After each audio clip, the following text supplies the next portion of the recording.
Welcome to Follow the Money. I'm Eric Bollings. Governor Sarah Palin was a guest on our very first show back in October 2010. The topic was the importance of integrity in our public officials, and that voice of integrity, I'm happy to say, joins me right now as my special last guest on Follow the Money tonight. Governor Palin, thanks for being here.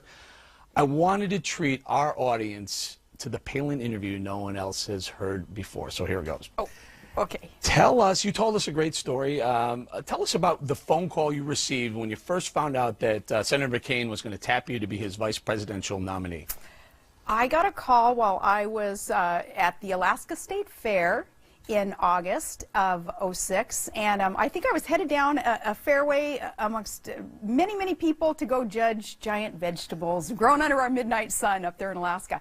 Got a phone call on one of my cell phones, and it was the senator asking if I'd be interested in discussing the possibility of joining him on the ticket to run for president and vice president of the United States. And I said, absolutely, just tell me where I should be and let's chat. And tell us what happened after that. Subsequent to that, I understand they told you to pack a bag and get on a flight. Yep, and not to tell anybody. And I said, well, I will tell my husband where I'm headed.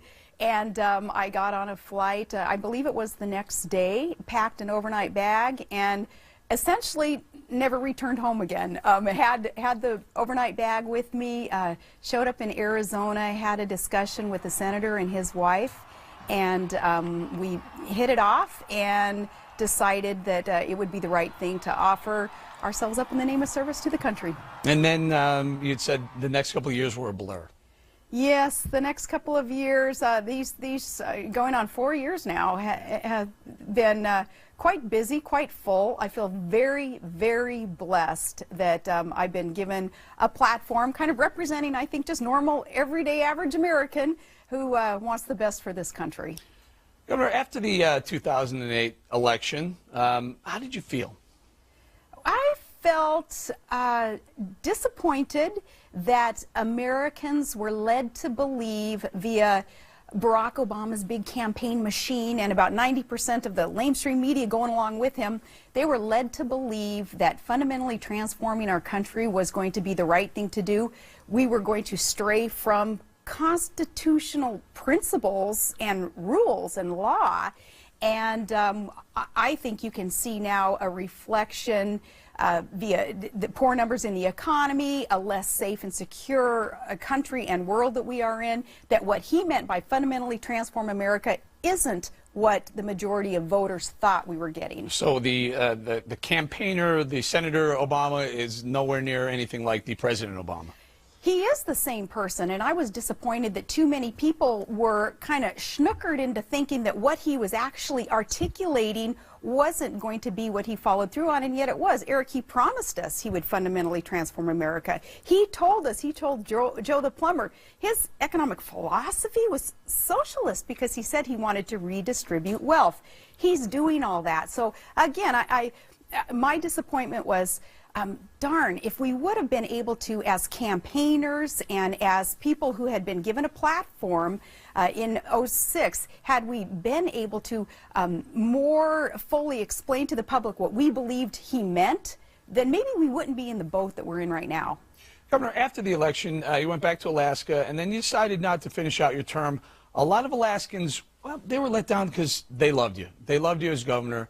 What do you say to those people now? Well, I'm still there, and I still am an Alaskan, and I am still advocating for the good things that Alaskans need. Energy independence. We have tens of billions of barrels of oil underground, sitting warehoused, essentially not tapped yet, hundreds of trillions of cubic feet of natural gas up in Alaska. We are America's Fort Knox up there with our minerals and our strategic location, all those things that will be good for Alaskans as we responsibly develop what God has given us, will be good for our country, and I'm out there advocating for those things. And, you know, I still live there. Right, and you hit the trail. You went through Middle America. You went all around, and people realized you had it. You had the ability to unite people around your message. When did you realize it? Well, maybe I still haven't realized that, Eric. But what I have realized is that, you know, we're all in this together, and we all, for the most part, Americans who aren't part of that Politico bubble, we want government to work for us, not against us. We just want it off our back because we believe in the foundational principles that built America, and that is its independence, its empowerment of the people so that we can make decisions for ourselves. We have a government right now that does not trust us to make decisions for ourselves, not when it comes to health care, to light bulbs, to gas mileage, or anything else.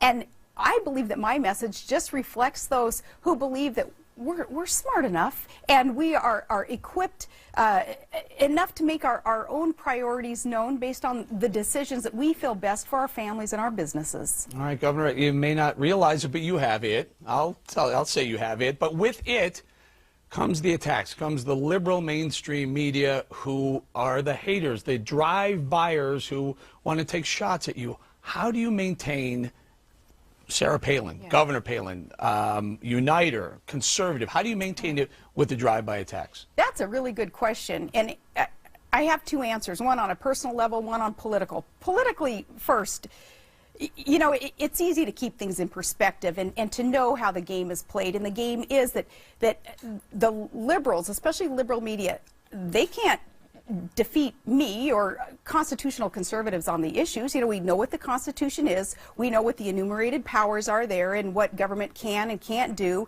We also know what the numbers are. We see that government dependency has increased 23% under Obama, and that 46 million Americans are living in poverty and 13 million can't find jobs, and things are worse than when Obama took over. So since they can't get me on the issues, then the game that's played is they have to try to destroy your reputation and thrash your family and come at you that way. So politically, since I know that that's the way the game's played, you know, I can live with it. I don't like it when they do it to other people, but when they do it to me, when you know what you're dealing with, it's easier to handle. Personally, the way I deal with it, I just read a verse the other day that kind of summed up for me in the Old Testament how to handle it. And it's, I believe it was Isaiah 8, 12, and 13. Basically, it says, get the chip off your shoulder. Don't ever say that there's a conspiracy out there against me. Don't ever say that you are dreading something, because if you get into that mindset, then life becomes drudgery. Life's too short to be stuck in a rut and to be bummed out. So taking a verse like that and trying to live it out, get the chip off my shoulder, remember what's really important in life.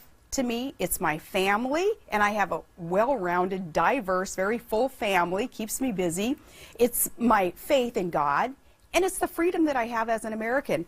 I know what really matters, so all that other stuff can go away. So the confidence of knowing you're right. Yeah. On both sides. That's the bottom line, right. You brought the House down at CPAC. I watched the speech. It was fantastic. It was the keynote speech. It was the closing speech. The place went crazy. Fantastic. Great job. But for me, the most touching, inspirational moment was when you got down off that podium afterwards and you walked through the crowd. Take me through that. Oh, that's my most favorite part. You know, actually getting to shake hands with folks who make that extra effort to be involved and to say, enough is enough of the status quo of what government's trying to do to us. We just want to get back to common sense, constitutional principles. They've taken the effort to be there. I'm going to thank them. I was very pleased, too. My two oldest daughters were with me. I like them to get to witness, too.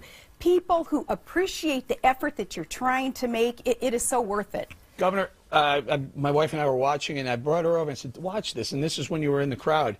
There were people, young people, standing on chairs just to get a glimpse. They weren't even close enough to get an autograph or to talk to you. They just wanted to see you. That was inspiring. There's a young conservative movement that you may be tapping into. I don't know. I think it's a bit of a curiosity factor there, is who is this thing from Alaska who's in our territory at this time, so maybe it's that. But Eric, what I see the coming months coming down to is those young people really tapping into this, and people of all demographics really who care about defending our republic and the future of our country. It's coming down to a big government party and a party of freedom-loving Americans, and we're going to battle it out in the court of public opinion, and we'll cast our ballots accordingly.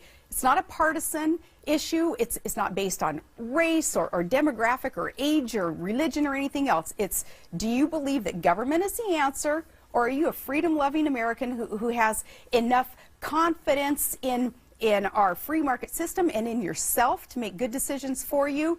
And that's what I think a lot of these young kids were reflecting, is they understanding that they are equipped to make the right decisions, and some faraway elitist government in Washington, D.C. is less equipped to make decisions for them. They may be looking for someone with that exact attitude. Do they have an option of the current candidates? I say any of the candidates are so much better than Barack Obama. They really are. Anybody who is wise enough to have read the Republican platform and understands that it's free men and free markets and smaller government that is the answer, then you know that they have better ideas, and they should be able to err on the side of the Constitution at all times, and they will be better than what we have today in the White House. Is that enough? Well, what we're still lacking is a lot of that enthusiasm for any one individual. That enthusiasm will rise up when that nominee is chosen. It's just a heck of a process, Eric, to get to that point of having the nominee chosen. All of them have strengths, all four candidates, and I so respect them for being willing to serve. It's tough. I understand why others have chosen not to run this go-around, especially when you consider what we're all facing with the lamestream media trying to destroy our records, our reputations, even our families. You said something important right there. You said this go-around. Where do you go from here? I am thankful that I know that you, so many people, we can make a difference without having a title, without being kind of shackled to an office or put in a box right now, and that's where I am right now. But I cannot predict what will happen in the future, but I know that, I've got the fire in my belly to try to help, to try to make a difference, and if that involves running for public office at some point in the future, I'm game for that. Want to elaborate? No, okay, because I don't know what it will be. I'll let you off the hook on that one, but simply put, I have to ask this question. What is your place? Where will your place in history be? What will the political science textbooks 50 years from now say that our grandchildren are reading? What will they say regarding Sarah Palin? My goodness, I hope that it will be some kind of reflection of the message that I have that I believe resonates with the average American, an ordinary American, again, who just wants good things for our country. And it was Lou Holtz, football great coach Lou Holtz, who had said, God didn't make ordinary people. He made all of us to do extraordinary things. So when I talk about an average, ordinary American, I say it with all due respect to every individual American being equipped to do extraordinary things, whether that's just within your family, in a business, in your small community, or in our country. Know that my message is, I believe, a representative message of Americans knowing how to keep right priorities in order, knowing how to make right decisions, not being reliant on politicians to do any of this for us. Government can't make us happy, healthy, wealthy, or wise.